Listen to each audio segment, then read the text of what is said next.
Okay, dito naman tayo sa mga ducks, mga pato.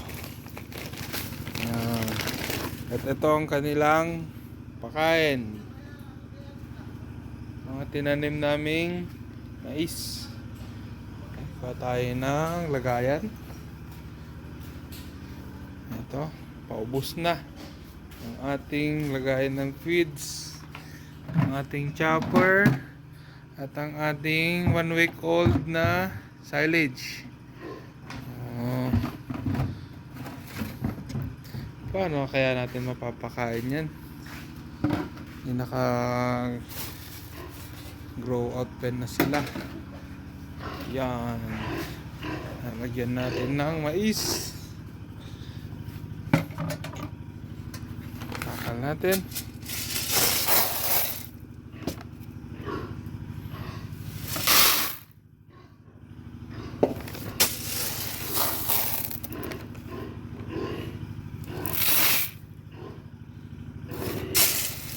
Kami po ang nagtanim at nag-harvest nito.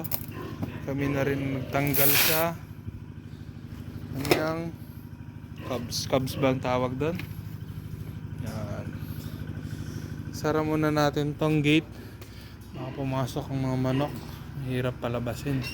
Si netted ang ating tigari. Dito tayo sa gilid. Ayan oh. Guys, madredago yan. Ito yung hindi ko pa napakita noon.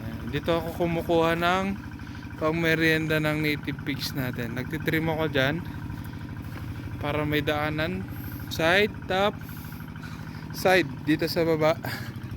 Yan. Meron na pwedeng itrim dyan pero next time na kasi nasa kulungan sila. Babara sa ating drainage. Yan, septic tank. Pinawasa kasi ayusin yan. Ito, inala ko yung mga dumi. Magiging fertilizer na yan. Ayan, galing dyan. Natuyo.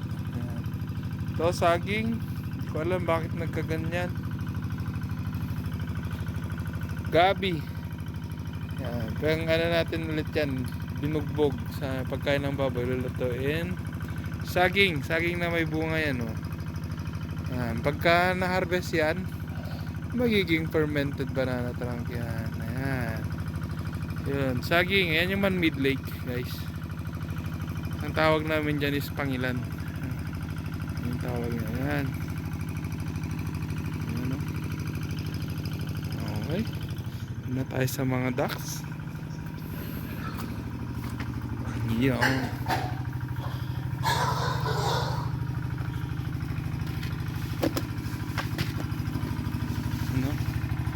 May net konti.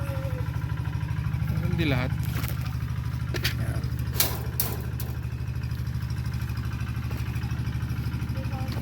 Ayan.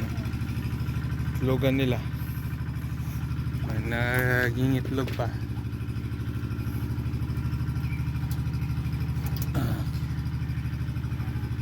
Ginawa natin ng kailangan kasi nakatakip mga yan.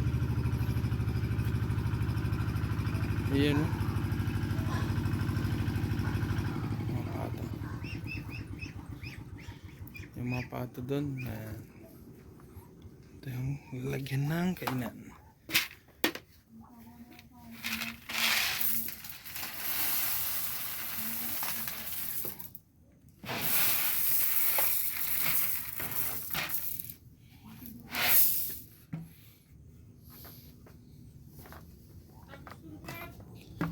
Brad.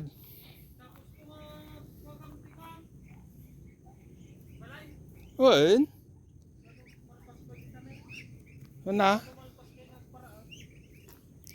Sumalim ba ka ng kal ede? Ay, mga pato natin. Ito yung kainan ng mga. Ayun o. Gutom na gutom sila.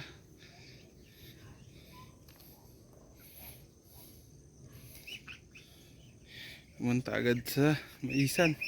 Ay, maisan sa kainan nila. Labas na tayo dito para makakain siya matiwasay. Yan guys, oh.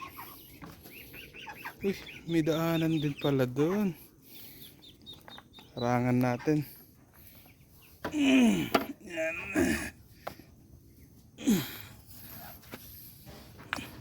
Yan.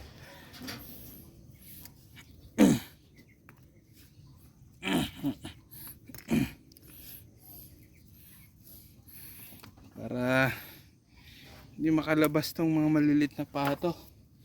Hirap hulihin yan eh. Pag lumaki na, nagiging wild ducks.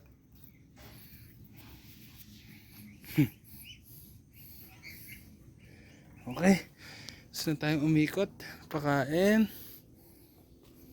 O ayan na, mga breeders. Tayo para makakain siya lang matiwasay. Tahimik. Yan. Yan, ante-ante na pupunta mga.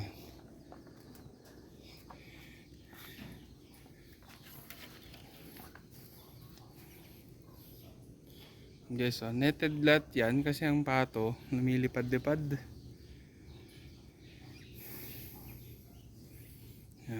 Malayo-layo din ang kanyang lipad. Dapat nga kahit dun sa taas may net yan eh. Problema, nagkulang daw. Next time bibilan ko pagka may extra tayo. Ayan o. Gutom sila pero tatakot sila sa akin. Baka daw kainin ko sila. Yan, ito yung view oh. Sa Man-made Lake. Ayan, malaki-laki yan. Tingnan sa likod. Hindi lang isang may-ari nito kasi part-part yan, parang lote-lote. Share-share sila para may pagkuhanan ng tubig pag nagpapa. Yan, papa-rotor. Kailangan kasi may tubig mga yan eh. Patanim. Ayan, may kanal, may mga water pipes. Pipes ba yan? Yan. Yan o. Silit natin yung saging. Ayan, ang unang harvest ay ang unang tanim kong saging na may bunga.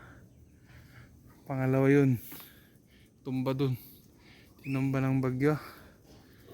Yung isa na natumba dun, namatay oh. Yun, nasa gitna. Sayang. Ito lakatan guys, lakatan daw to, sabi ng tatay ko. Ito, hindi ko alam, pero red yung kanyang trunk, hindi ko alam ang tawag. Pangkain lang daw yan. Ito lansones, oh. Lansones, di pa namunga. So ito, Madre de Agua. Ayan, mga cuttings yan. Kung sinong gustong humingi dito lang sa Biskaya, punta kayo dito sa amin, kuha kaya. Ayan.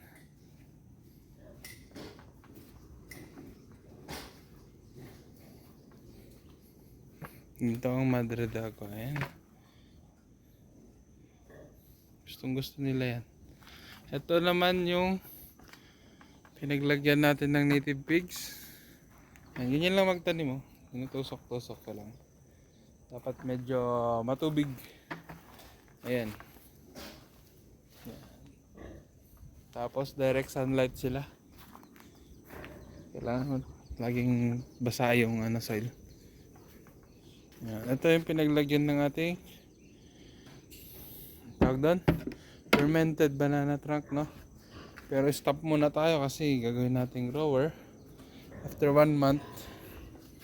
Yan. Ito ang pinalit. After 1 month, ibabalik natin sila dito siguro para magparami. Or what? Bahala na. Ito, binigay ng tita ko sa daling nakalimutan ko yung breed nito guys. Yan. Laki-laki. Pang-increase ng malaman di.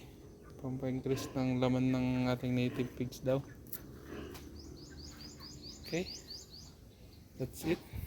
Thank you. Yan. Ito yung view. Yan muna. Puro puno. puno, bundok, palayan. Ayan, palaisdaan. May malit kaming fish pan dyan. Konti lang hinarvest at binagyo nga. Ayan o. Kitang kita naman.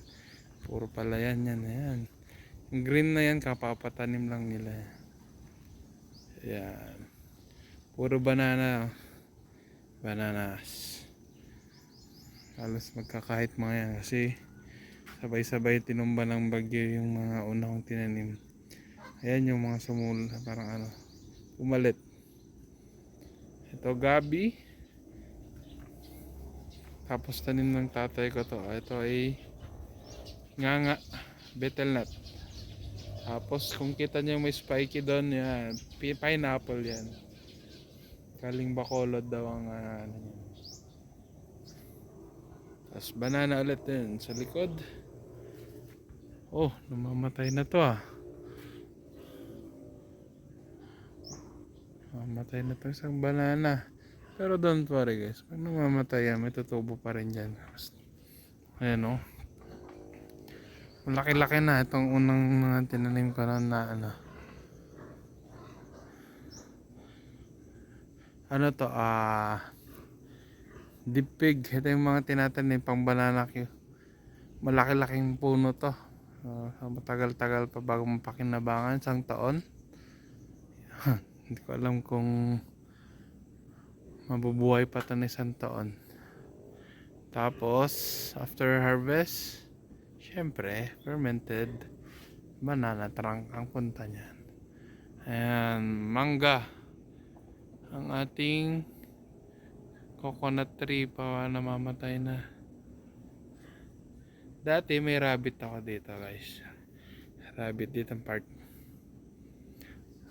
Nangamatay sila. Hindi ko kasi mapakain ng maayos dito. Kasi siyempre weekend farmer tayo. More on feeds, no? Parang kakasakit sila kasi sa feeds eh. Inject ako ng ivermectin dahil nagano sila, parang nagkagalis. Kaya if ever na mag-alaga ako, hindi na cage. Yan, mga gagawin natin dyan, papahalo blocks natin yan hanggang dun bago mag chicken coop. So, ito na yung kanyang boundary. Yan, yung mga hollow blocks na yan. In the future, pero syempre masasacrifice na naman tong banana, or depends. Pwede nating lagyan na lang ng partition doon, lagyan natin ng wall, deep wall, dikit natin doon, lagyan natin ng chicken wire pataas dito sa mga sides niya, lagay lang tayo ng door doon. As is na yan, wala nang ano, wala nang tawag doon, wala nang bubong. Nature na lang. Ang problem ko naman, baka naman hagipin sila ng mga eagle, owl dito. Meron kasing mga napapansin ko dito, may mga owl, eagles. Syempre snake din nawawala dito. Kasi nandito tayo sa may Bukirin Lake, ano to, Valley.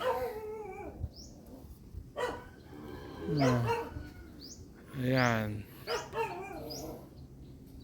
Okay guys, malapit na rin, pwede na rin tong lutuin eh. Kaso gusto ko sana pwede na yung septic tank natin para hindi na tayo mahirapan magluto. Papaayos pa natin yun. Tatay ko marunong eh, kaso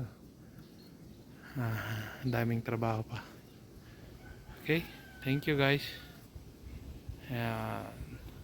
Buhay probinsya.